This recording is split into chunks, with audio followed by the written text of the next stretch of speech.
Hello, good afternoon. If I could ask people a favor, can people just try to move a couple of seats in if they're on the aisle, so as people kind of filter in, they have places to go and don't have to cross a number of people to get to the middle empty seat? That would be hugely appreciated. Thank you very much. Well, welcome back for our final panel of Capitol Hill Ocean Week. I hope you've been enjoying yourself.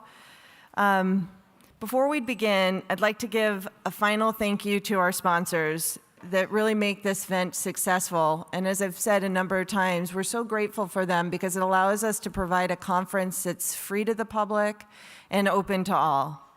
I want to thank our signature sponsor, NOAA, our presenting sponsors, the Philip Stevenson Foundation, the Henry Foundation, the Walton Family Foundation, and the Gordon and Betty Moore Foundation. I'd like to just show you a couple of videos.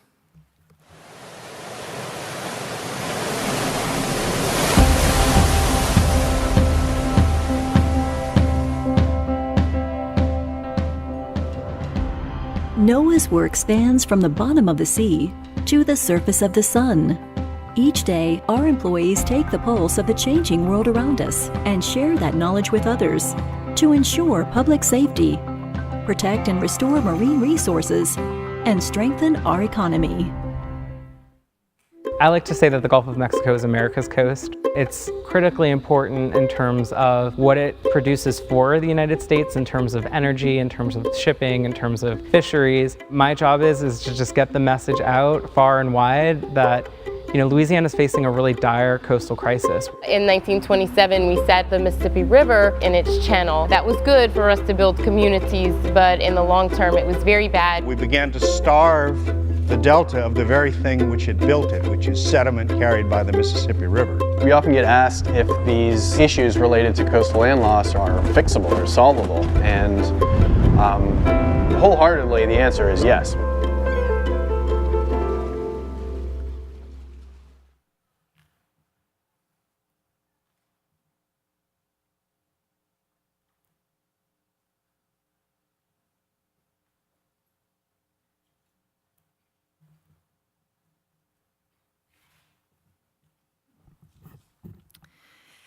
We are incredibly lucky to have dedicated allies in Congress who understand both the intrinsic value of our ocean as well as the importance of it to a healthy economy and to the health of our communities.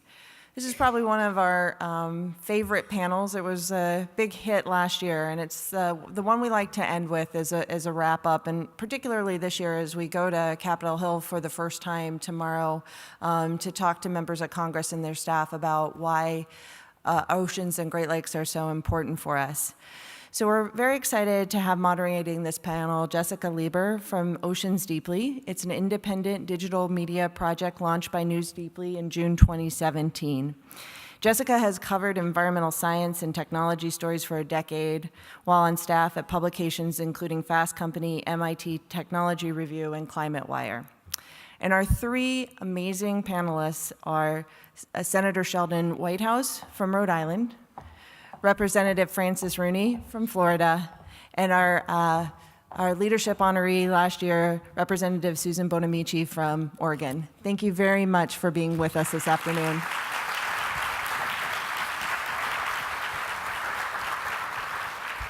Great, thank you so much. I'm so glad to be here moderating this last panel of CHOW, and yesterday was our publication's one-year anniversary, so it's a great way to mark that. I'm honored to be joined by three distinguished members of Congress, and I will do some brief introductions. First, we have Senator Sheldon Whitehouse, a Democrat from Rhode Island and a member of the Environment and Public Works Committee. Senator Whitehouse plays a key role in crafting policies addressing environmental protection and climate change. In 2011, he joined Democrats and Republicans to form the Senate Oceans Caucus to find common ground on issues facing oceans and coasts. The caucus has helped gain Senate approval for 4 international fisheries treaties and legislation to prevent illegal fishing. He has also worked to boost support for fisheries science and management, ocean and coastal research, EPA's National Estuaries Program, and tackling the issue of marine debris. His wife, Sandra, is a marine biologist. Wow. Next, we have Congressman Francis Rooney, a Republican representative of Florida's 19th District. Congressman Rooney is a successful businessman who has brought decades of private sector experience to Washington in his first term. He and his family started Rooney Holdings, a diversified international group of companies based in Naples, Florida. He was appointed by President George W. Bush to serve as U.S. Ambassador to the Holy See and has served on public and private boards, including the Advisory Commission of the Panama Canal. He is a former member of the District of Columbia and Texas bars and holds a U.S. Coast Guard 100-ton master's license, which I just learned means he can captain a ship, a very large one, and take us all sailing. Finally, we have Congresswoman Suzanne Bonamici, a Democrat representing Oregon's 1st District and co-chair of the House Oceans Caucus and House Estuaries Caucus. She serves as a member of the Science, Space, and Technology Committee and the top Democrat on the Environment Subcommittee. From this position, she is working to address causes and risks of global climate change and to ensure policy decisions based on science. She is also passionate about the issue of public education, working on that in Congress, and she has served as an attorney for the Federal Trade Commission and in the Oregon State Legislature.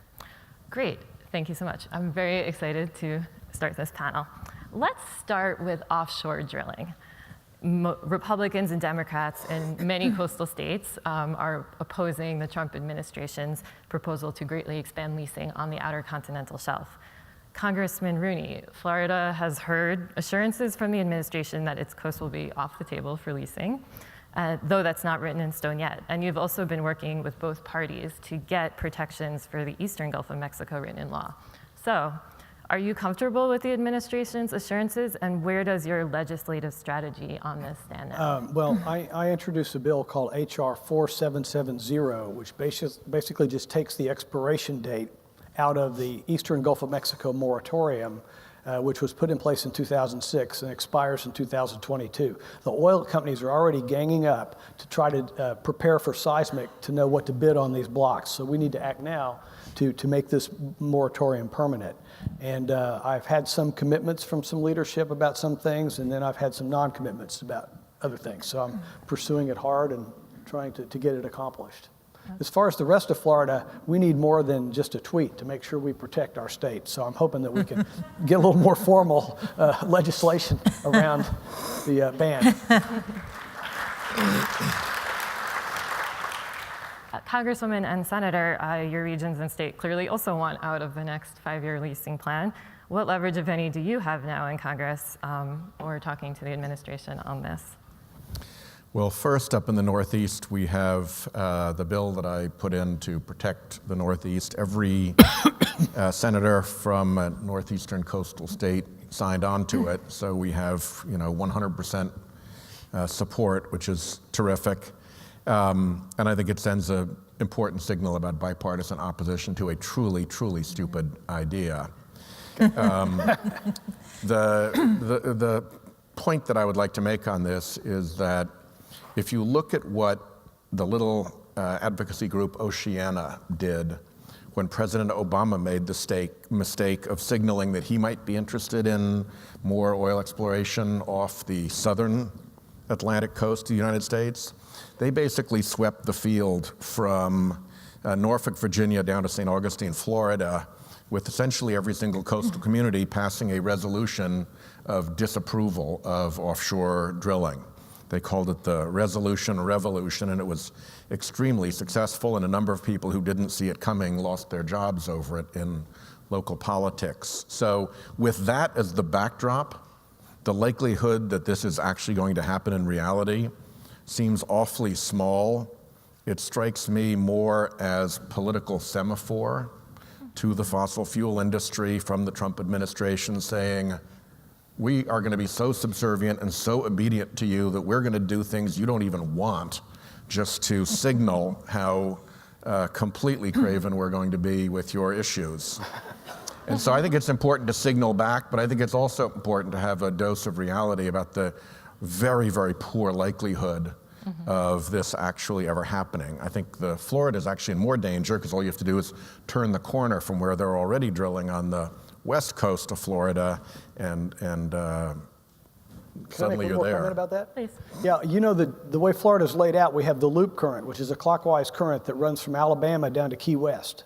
And right smack in the middle of that is the Destin Dome, which is obviously off of Destin, is one of the gas fields that the industry wants to drill first. So here you get this gas field being drilled right in the middle of the loop current.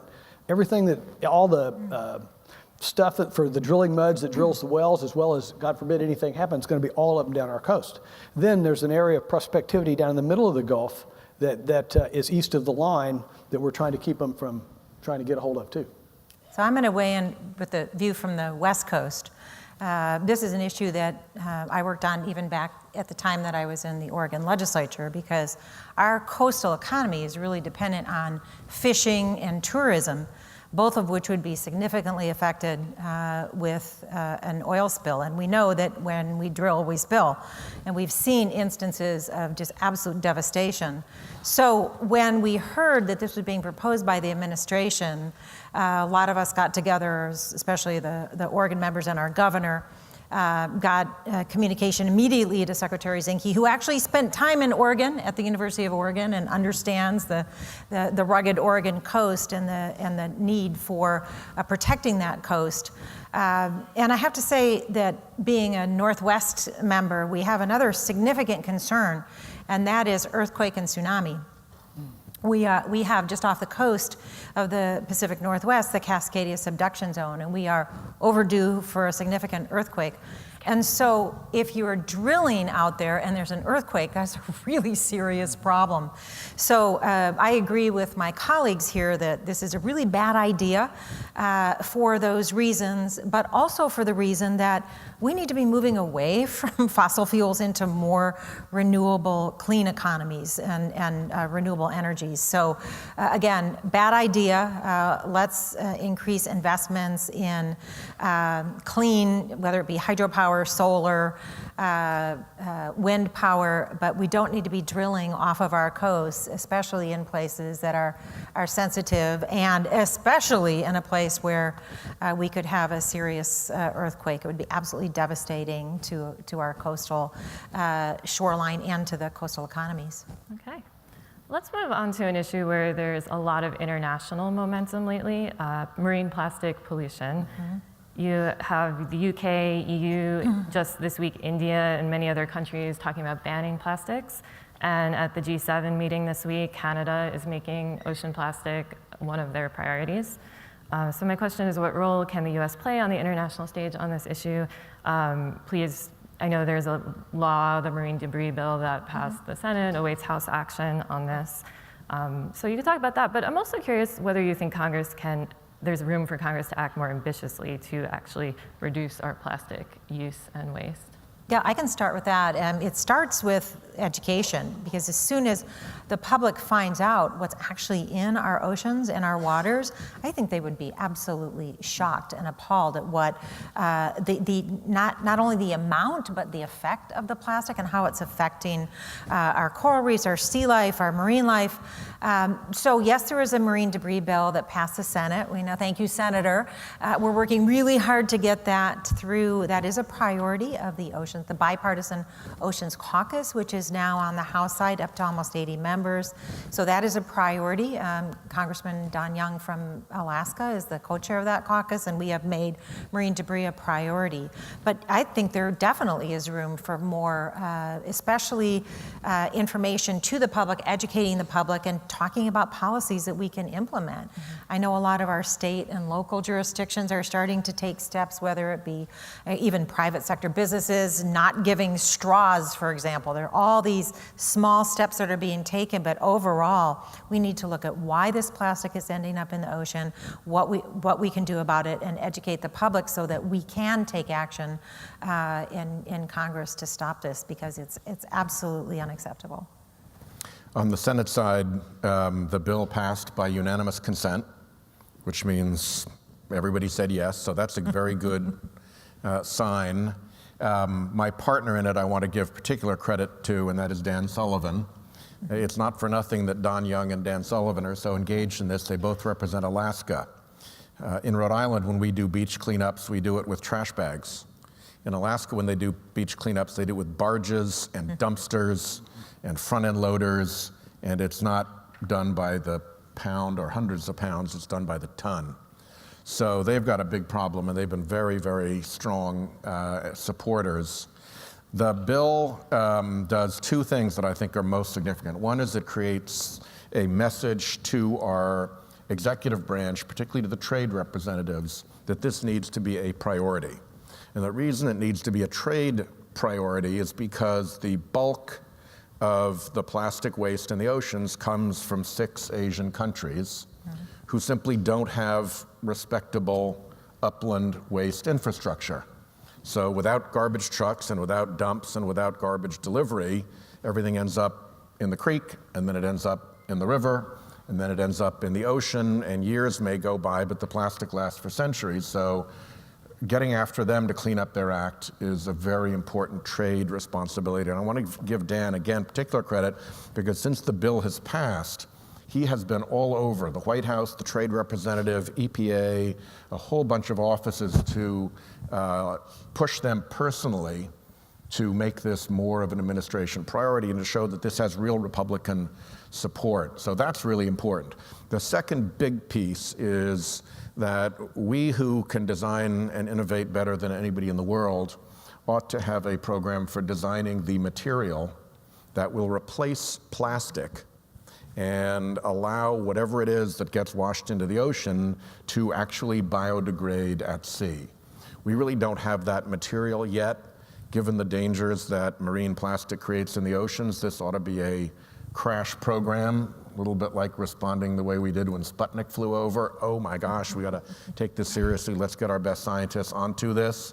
We send that signal to the administration, but we need to back it up with more teeth and more encouragement and more funding. That would be a good next step for Save Our Seas 2.0. Nice. So you're both optimistic President Trump could sign this into law this year? It's up to the House to actually pass something, but I think so, and we have a potential fallback on the National Defense Authorization Act, which virtually always passes. And I think with bipartisan, bicameral support, we could put this as a rider onto that, and that's what we're trying to do with the moratorium. Another way to go. In there. Yep. Defense bill.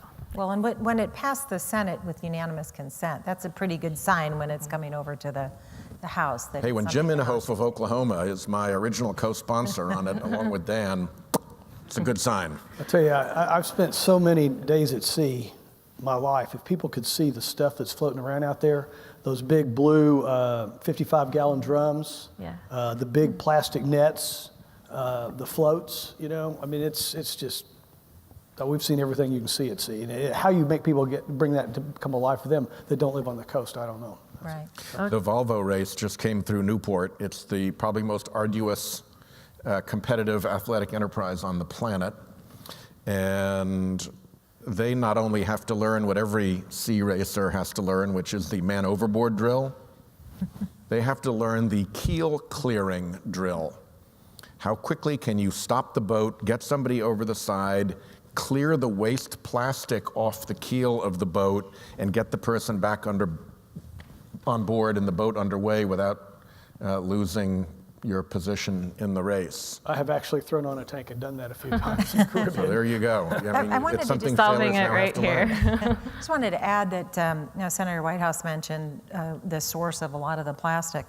2011, after the earthquake and tsunami in Japan, we felt the effects of that in the Pacific Northwest. And for quite a long time, there was a lot of tsunami debris washing up on the shore. A lot of it was plastic. There were also invasive species we were very concerned about, but a lot of that was plastic that was coming up after that earthquake and tsunami in Japan. Interesting. I'd like to switch gears. I just spent 2 days at a conference across town where hundreds of scientists from around the world, including many from NOAA, were gathered to talk about the effects of climate change on the world's oceans. And it's very clear that climate change is impacting coastal communities, and it's not just sea level rise.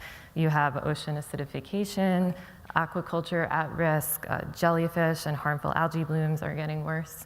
So where do you all see the biggest opportunities or momentum for Congress to help coastal states adapt to climate change and the changes we're already seeing? And importantly, how do you avoid getting these issues stuck in the partisan ringer whenever you talk about anything with climate change? One thing we're trying to do is get the money to build out the Everglades restoration projects to get more cleaned water purified by the marshes down into the border of Florida Bay to fight the mangrove encroachment that the high salinity is drawing up. So do you think of that as a climate adaptation project? Well, yeah, if we get enough fresh water down there, Yeah. it'll keep the salt water where it needs to be. As the water levels rise, we can keep balance with fresh water and salt water. What we've found in the Senate is that if you look past the basic question and issue of climate change and look down to its symptoms and address those, coastal resiliency, sea level rise issues, how lousy the FEMA maps are, supporting coastal communities and trying to address those problems, we can get pretty strong bipartisan support. The Environment and Public Works Committee just passed the Water Resources Development Bill unanimously, I believe, and it had a ton of provisions in it on coastal resiliency, and they were adopted without much quarrel.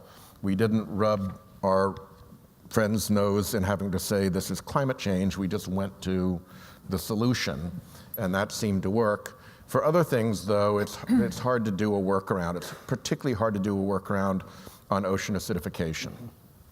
To solve ocean acidification, you really have to stop putting CO2 into the atmosphere. And until you've done that, it's just going to get worse and worse and worse. So we cannot let these stopgap coastal resiliency, sea level adaptation, mitigation measures discourage us or deter us from continuing the battle to tackle the problem of climate change. And the good news on that is there are probably a dozen Republicans in the Senate who would like to work on such a bill. And there's broad agreement on what the solution actually looks like. A robust price on carbon that is border adjustable and revenue neutral. The problem is very specific. It is that the fossil fuel industry continues, post Citizens United, to mount relentless political threatening and attack on anybody, particularly on the Republican side. They more or less leave us alone, but they really go gunning for any Republican defectors. They carpet bomb them. They carpet bomb Republican defectors. I'll take it Can't do from that to me. Representative Rooney. So that's been the strategy, and as soon as that breaks, all the other ingredients are there. Willing and thoughtful and helpful Republicans, a very meaningful and effective agreed solution. It's purely continued, very dishonorable political conduct by the fossil fuel industry and by the related industries like the Koch industry's operations that are behind this problem. It is not, at its heart, a partisan issue. It is a special interest power play. And on the House side, we now have, I've been in Congress about 6 years, and for the first time this Congress, we have a bipartisan climate solutions caucus that has more than 80 members now, and it's an equal number of Democrats and Republicans. I couldn't join until I could find a Republican member to join with me. I have my Democrat. He's waiting. I'm waiting on him, not me. The first 5 I asked were already in the caucus. But I think it's no surprise, and Congressman Rooney will appreciate this, that the caucus was founded by 2 Florida members. But when we speak about climate change and how it's affecting our economy, we have lots of examples in Oregon, whether it be the ocean acidification in our shellfish industry, our wine industry. We have a very thriving, successful wine industry. The temperatures are very good there for growing grapes, and if it gets too warm or too dry, that threatens that industry. We have now you're getting serious. Very serious. We have a very robust outdoor recreation economy as well. I have a little business in my district you might have heard of called Nike. But the outdoor recreation industry, they want to have outdoor opportunities, whether they be skiing, hiking. All of those things are affected by climate change. And that, in fact, is one of the briefings that we had in the Climate Solutions Caucus, where we had folks come in from Utah, Montana, not really bastions of, it's not like the left coast, but these people who are saying these, the changing climate, the warming temperatures, the ocean acidification, the wildfires, all these things are affecting our businesses and our economies. And one of the challenges, too, has been on these coastal issues. And I also want to note that ocean acidification is another one of the Oceans Caucus priorities, the bipartisan Oceans Caucus priorities, is ocean acidification, getting ready to introduce a bill in the past, ocean acidification, and you mentioned harmful algal blooms as well. So this ocean acidification bill will sort of designate NOAA as the lead agency, which is important. Also include estuaries, in the need for more research and adaptation measures for ocean acidification. All of these things can get bipartisan support, especially when we talk about how they're affecting our constituents. But we also need to bring on board, see, we all represent coastal districts, but we also need to convince our inland colleagues that these issues affect them as well. Their constituents want to go out to dinner and order fish or shellfish. They want to be able to come to Oregon or go to Florida or Rhode Island and enjoy the coast, or to ski or to hike or to fish. And when these businesses are threatened because of climate change, that takes away opportunities for their constituents as well. And when you really look at this is Capitol Hill Ocean Week, when you look at the fact that more than 70% of our planet is covered with oceans. The oceans are really an indicator of the health of our planet. So we need to have, I agree with Senator Whitehouse that I think there's more bipartisan support than you might hear about out in public, but hopefully we can do something soon before it's too late.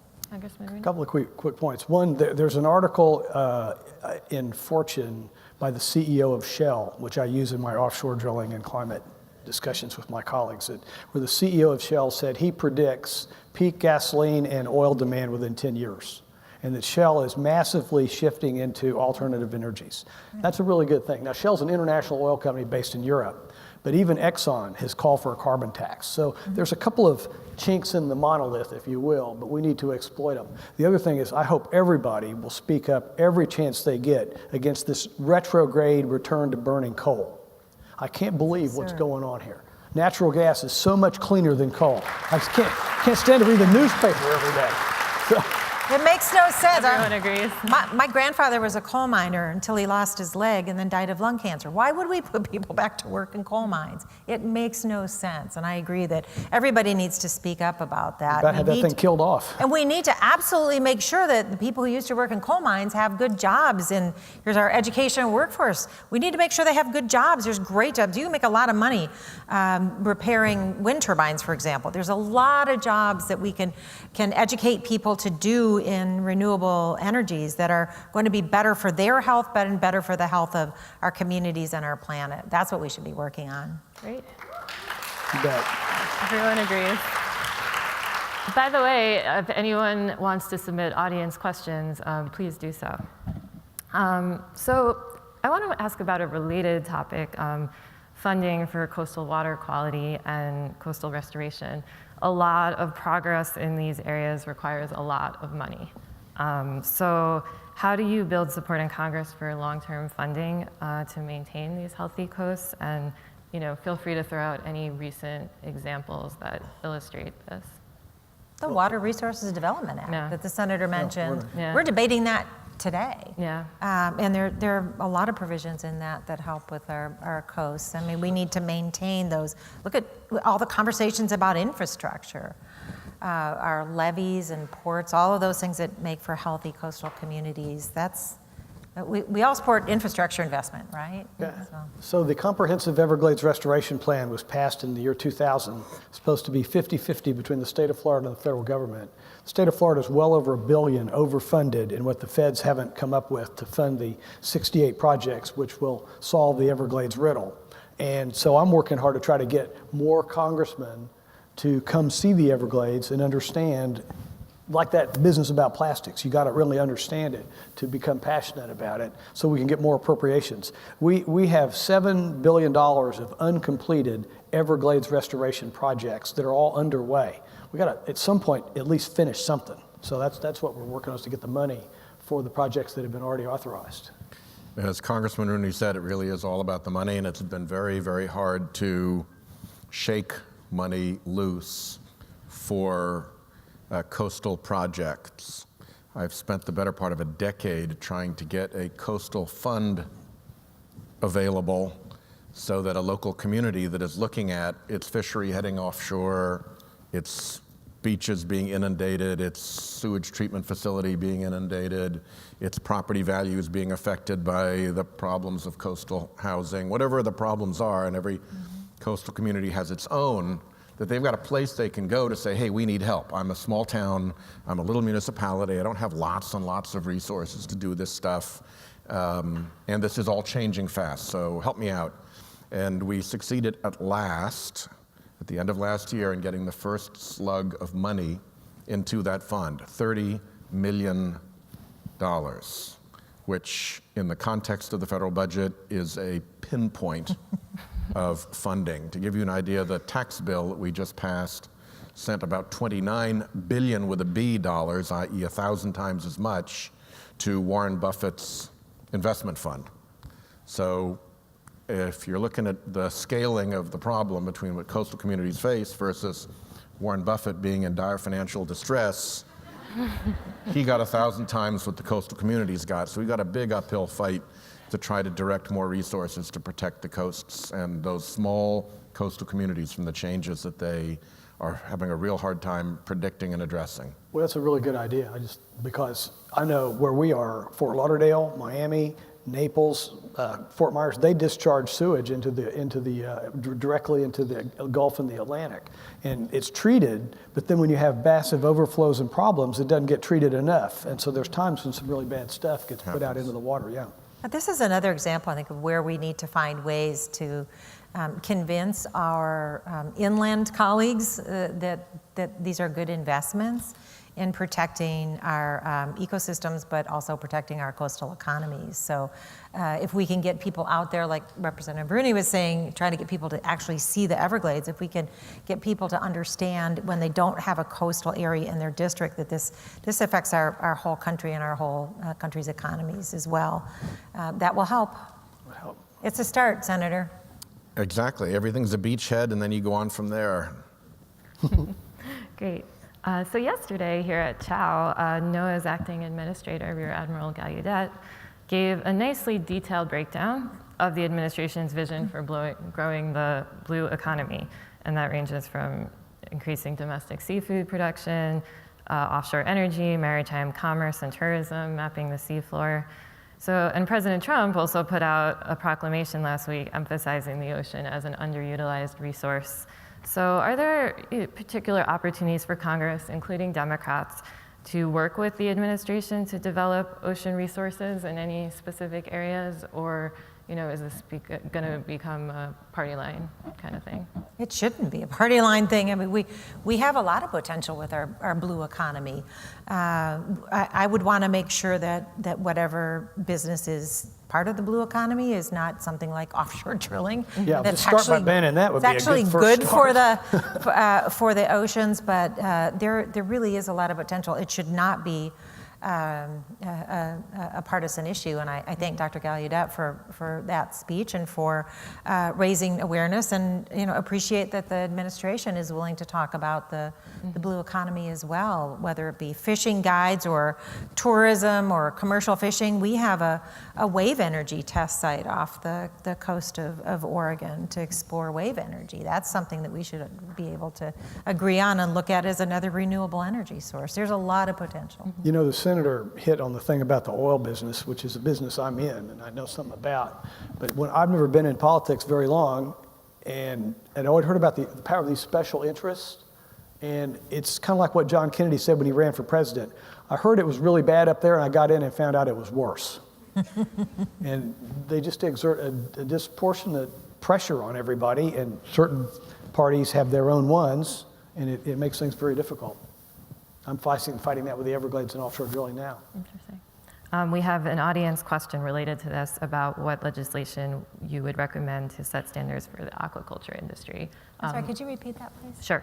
There is an audience question about what legislation would you recommend to set standards for the aquaculture industry, which is part of this blue economy vision. Are there any legislative areas where Congress can work on there?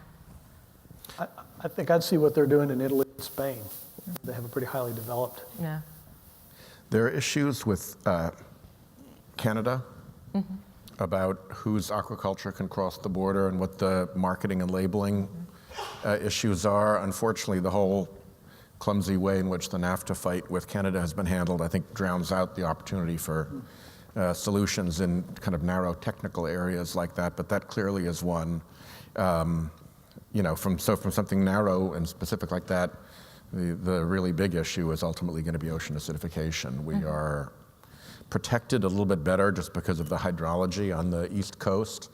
The West Coast has seen aquaculture farms for shellfish wiped out when acidified water comes through the oceans. Now, for the first time, the aquaculture farms on the West Coast have to buffer seawater as it comes in and monitor it to protect the little oyster and clam spat as they grow. So supporting businesses like that when they have to invest in new equipment like that, I think is another minor helpful step, but ultimately you can't acidify the ocean as we are doing and expect a good outcome for a whole array of ocean-related businesses. The shallower your water, the worse it is. And we're down there in the land of 12-foot water. It's really a problem. Congresswoman, this is another good audience question. What is the greatest barrier to science being brought into the discussion when it comes to policy decisions? Greatest barrier to science being brought into the discussion? Well, certainly reflecting on the conversation here about the influences over people's political choices and policy choices, I think it's just been that there are some people who do not acknowledge that humans contribute to climate change. And so if you don't accept that, it's really hard to reach a point of agreement on policy. We're seeing some change in that, as Representative Rooney indicated, and hopefully we'll be able to come to the realization that the science is very clear that humans contribute to climate change. The question should be, what do we do about it? And what do most of the scientists say? That yes, there is anthropogenic climate change. Humans are contributing. So how do we go about coming to agreement on a policy that will address that to reduce carbon emissions, but also make sure that people who are working in those industries have jobs so that we aren't putting people out of work, we're putting them to work in businesses that create and expand renewable energy technologies and renewable energy. So the more education, the better for people. And we've seen things like the March on Science that was really big, not only here in DC, but across the country, where scientists are coming together and saying, look, the science is clear. We also have a lot more people who have science backgrounds who are running for office, which I think is fascinating, who want to be part of the policy decisions. Because when we make these decisions about how we address things like climate change, they need to be based on the best available science. So I think hopefully we're seeing a shift with members understanding that this is affecting their constituents, it's affecting the economy, it's affecting our communities and our planet, and we need to do something about it. So I would add a bad news, good news observation. The bad news is there actually is an apparatus out there that is very well funded and has as its purpose to derogate and deny science in areas where the industry behind it wants that science challenged, wants to create false doubt.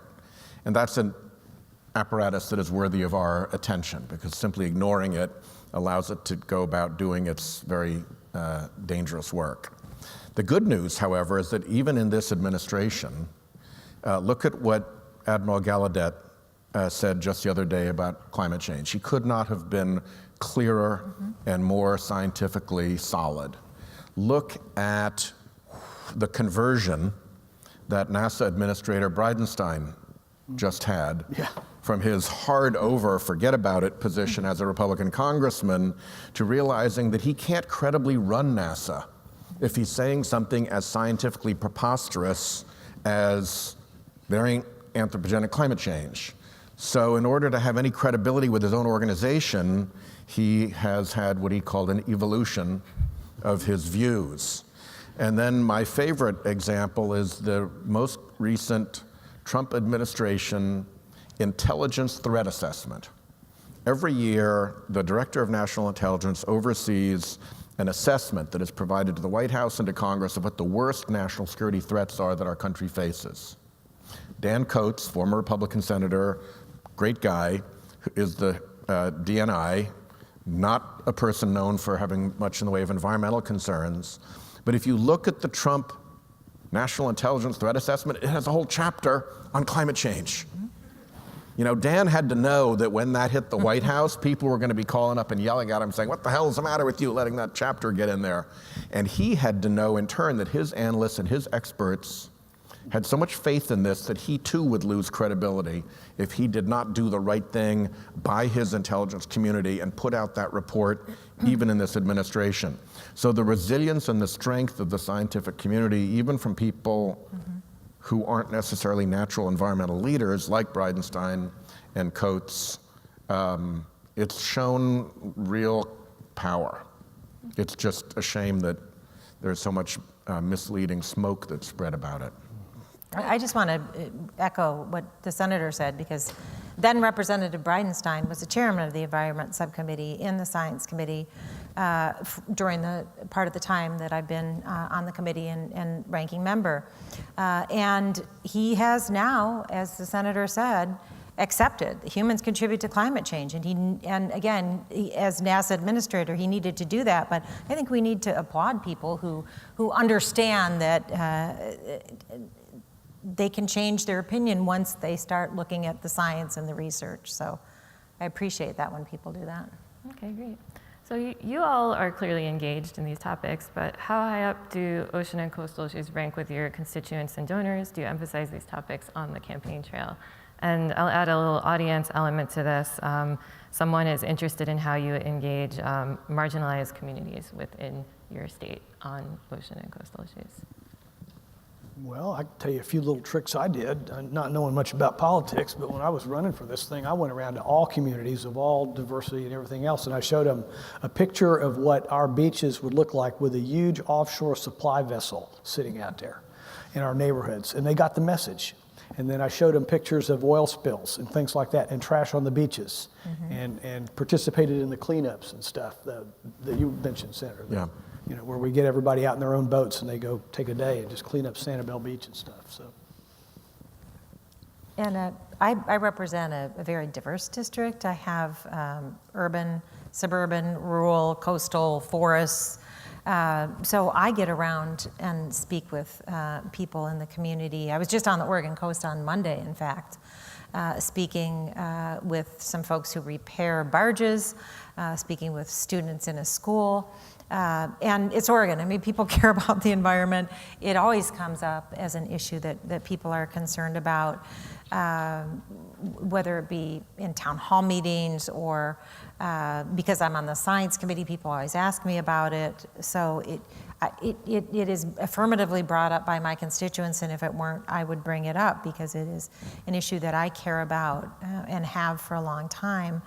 And my constituents care about it a lot, especially, I was going to say, on the coast. When I recently went down to the Hatfield Marine Science Center to meet with the scientists out there, they're doing some great work out there at the Hatfield Center. I talk about that visit. I talk about what I learn, and people really appreciate that. So it's an issue that I try to engage with everybody, but they usually bring it up first because people care so much. Yeah, my experience is that the oceans have really popped as an issue in the last decade. Right. It is really a big difference, and a lot of people who are here in this audience have had a lot to do with making that happen, so keep it up. You are having an effect, and people are paying attention. And, credit to National Geographic particularly. They're just one of many groups, but wow, have they focused on this. And I think that their latest cover with the glacier image that when you look at it after a second is actually the corner of a sunken plastic bag. It's just one of those powerful images that I think can really help move minds and move hearts. And I'm seeing that happen in my communities. And great documentaries like Chasing Coral. I mean, Blue Planet. Really, it's been impressive. Right. Really made a difference. You both co-chair the ocean caucuses in the House and Senate. Has that been true in Congress where ocean issues are popping, as you said, or are there challenges in getting party leaders to move bills on this issue? There are challenges getting party leaders to move the ban on offshore drilling, much to my dismay. Yeah, chagrin. Keep plugging along here. And, you know, one thing that you said, Congressman, the constituency for our cause is broad and deep. So the more we can tap into that constituency, the better off we are. What has made the Senate Oceans Caucus work is that we don't work through leadership. Mm-hmm. We've set up our own structure. This may be a good idea. And Senator Murkowski of Alaska and I are the two kind of permanent co-chairs who've been most engaged, and we try to work something out between our offices, and then we go to the, see if we can get a couple of other people who we think would be interested to all sign off on what that looks like and maybe make some adjustments to it. And then when we're in reasonably good order on that, we then go to the nearly 40-member Ocean Caucus and say, are you guys all good with this? And at that point, we can more or less take the bill straight to the floor with what in the Senate we call a hotline, which means you put a flag up saying, we intend to move this bill on the floor. If you have an objection, speak now or forever hold your peace. And they wait until everybody has a chance to have a look at it, and if it clears, you're good to go. And by that method, we've done 4 fisheries treaties. We've done the Port States Measures Enforcement Law. We've done the Save Our Seas Marine Plastics Law. And you just have to patiently work your colleagues. You can't jam things the way leaders can, but if you keep at it steadily, you keep that steady progress that we have shown. And now we're working on an ocean data and monitoring bill that we hope will follow that exact same path.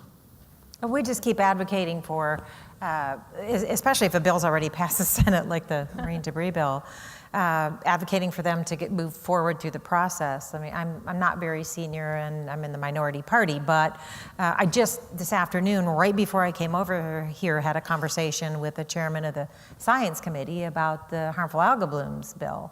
So we just keep advocating for, let's move this forward. It's bipartisan. It's great to have bipartisan bills go through because I tell you, people back home really like that reassurance to know that we're doing things on a bipartisan basis. So it's just that ongoing advocacy until we get annoying enough to they say, okay, we'll move the bill. I'll tell you one little thing that worked when they were going to bring the Secure Act. You can Google the Secure Act. There's a lot of stuff in there you're not going to like. I don't like it.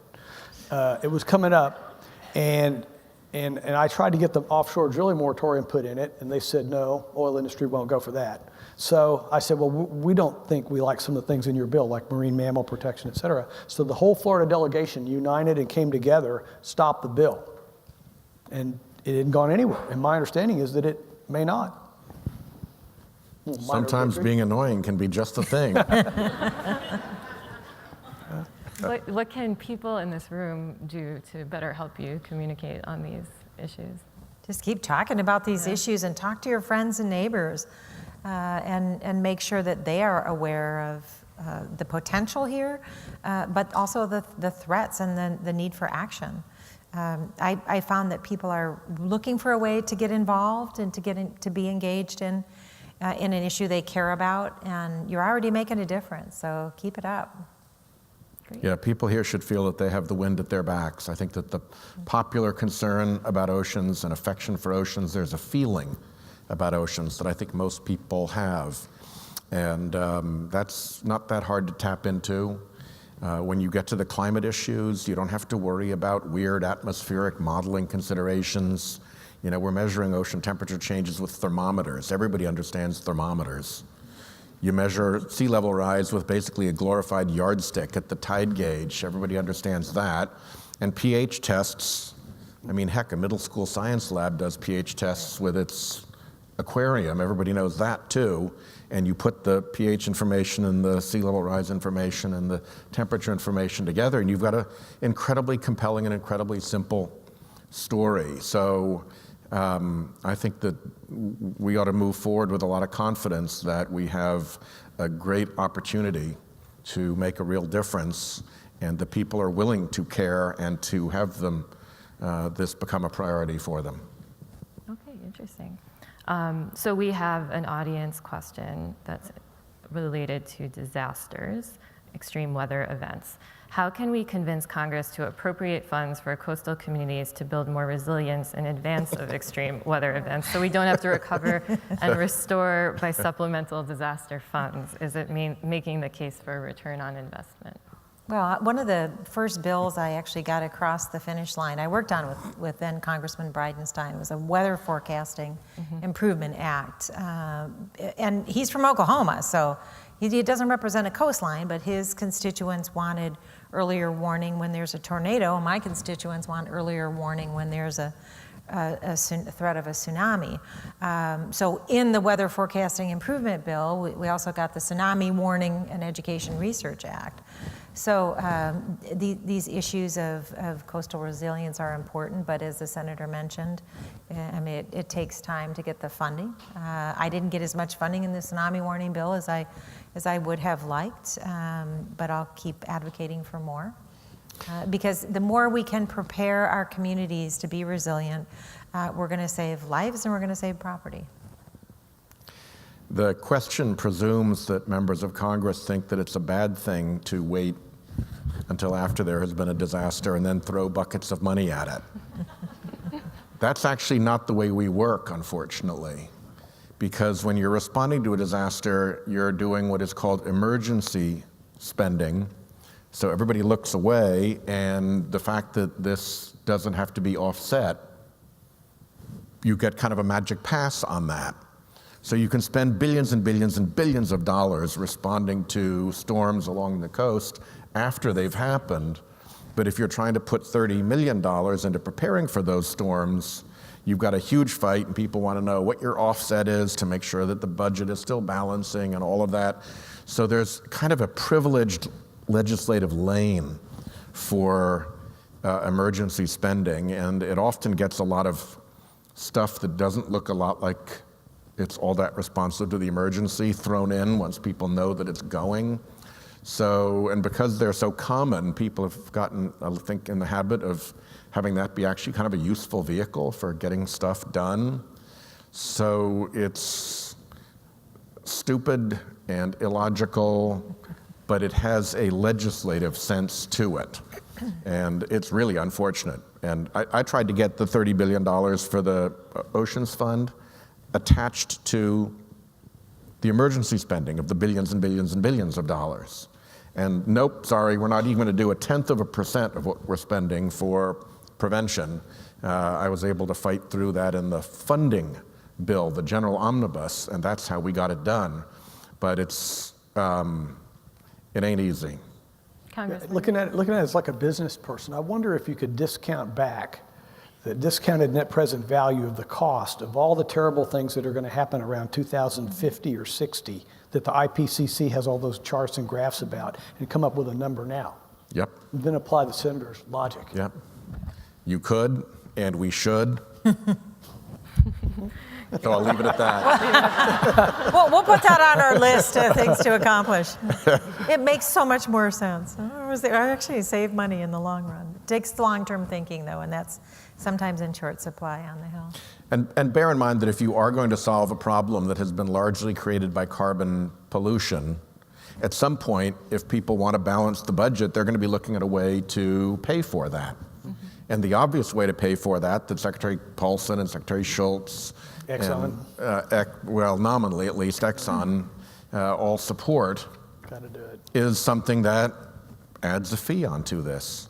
And while the folks at Exxon will publicly support a carbon fee, their entire political operation is still absolutely dead set to threaten anybody who tries. Yeah, they more or less are saying, yeah, and agree with us, and you're dead, by the way, because that's for public consumption. You guys know better than that. And that's been a part of the problem, is that they don't want to have that number quantified, because then we'd all have to look around and have a sober conversation and say, well, how are we going to pay for that? And the obvious place to go to pay for it is to the industry that is causing it in the first place. And so they just as soon squelch that discussion at the very get-go before it emerges. Somewhat related, but this hasn't come up yet, and it needs to. There is no reason in the world why the United States should be the only country that's not in the Paris Climate Accord. And I think when the president made that announcement, you saw, I mean, the business community was stepping up and saying, do not withdraw from this agreement. So that's something, another place where people can really express their concern and raise their voices about there's no reason why we should not be in the Paris Climate Accord. Yeah, it's kind of like the Iran agreement. There's things that you could make it better, particularly vis-a-vis Russia and China. Yep. Doesn't mean you don't want to have a seat at the table. Yeah.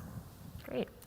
So we have a few minutes left. I'd like to get real that elections are happening in November and the term will soon. Wait, really? Forgot.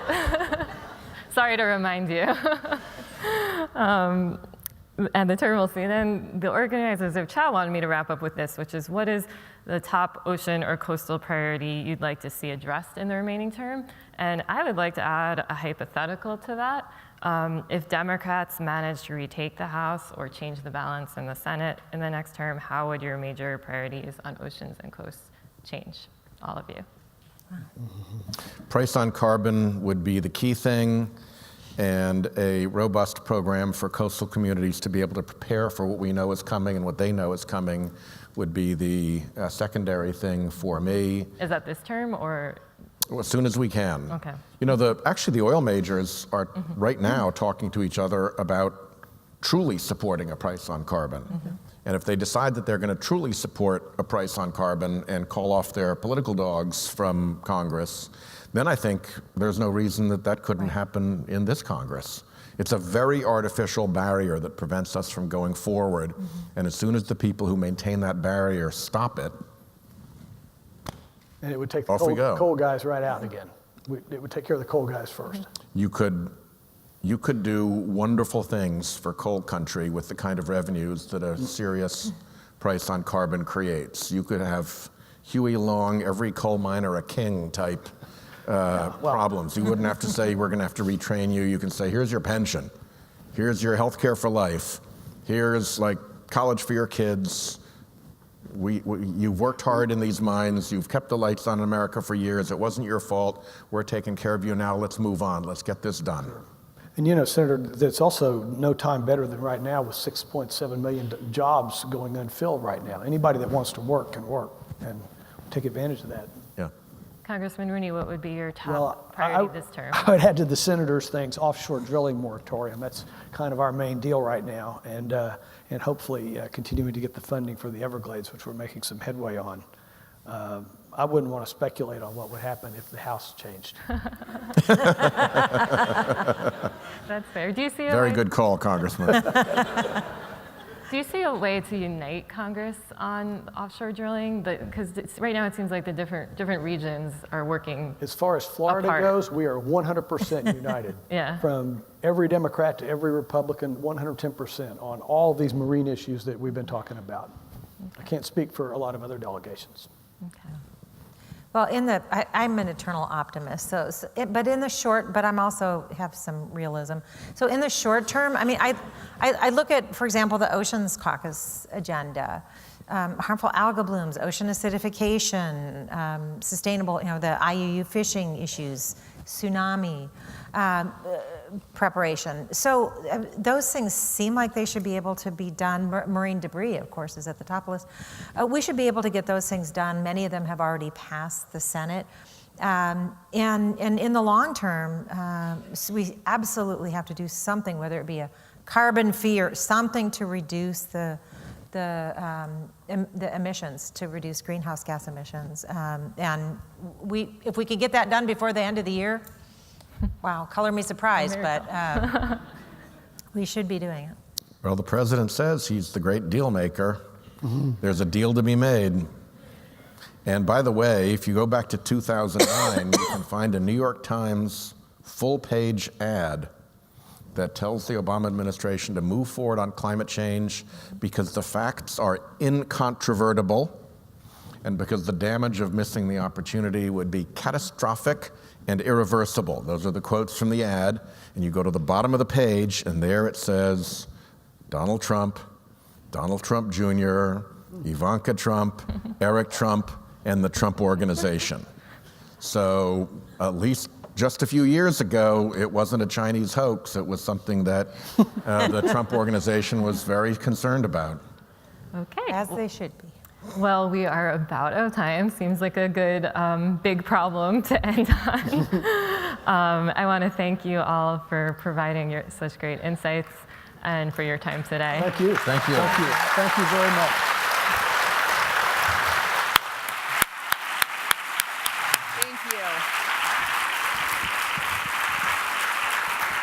Thank you once again for a fantastic ending to Capitol Hill Ocean Week. This was a great panel covering a wide variety of issues, so we really appreciate you taking your time.